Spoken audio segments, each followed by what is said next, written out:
Il y a une communication, il y a une intimité entre le règne du péché et le règne des sacrifices. Tu finiras toujours par sacrifier la chose que tu aimes le plus au profit du péché que tu aimes le plus, au profit du péché que tu pratiques le plus. Cela s'est passé même Dieu lui-même. Parce que Dieu a créé l'homme à son image et l'homme a aimé le péché. Dieu a perdu le plus grand sacrifice au profit du péché de l'homme. Donc comprends qu'il y a une similitude entre le sacrifice que tu aimes le plus et le péché que tu pratiques le plus. Et fais très attention, parce que un temps viendra où le péché te demandera son salaire. Le péché te demandera de lui payer ce que tu lui dois.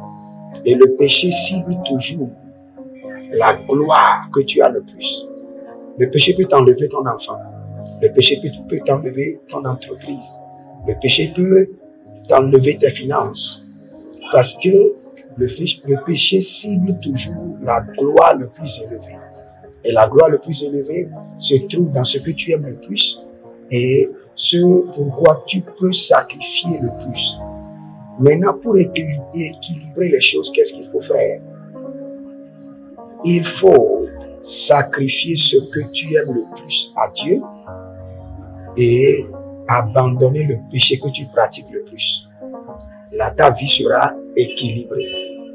Quel qu'en soit le péché que tu pratiques maintenant, sache que cela n'a pas changé. Le salaire du péché, c'est la mort.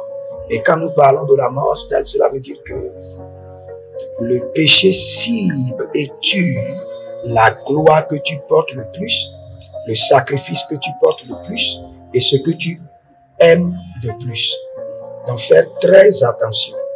Ne te livre pas au péché et ne sacrifie pas ta gloire au profit du péché.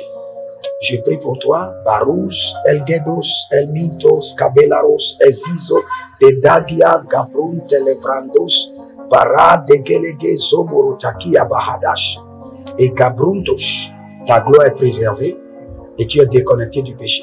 Au nom de Jésus. Amen.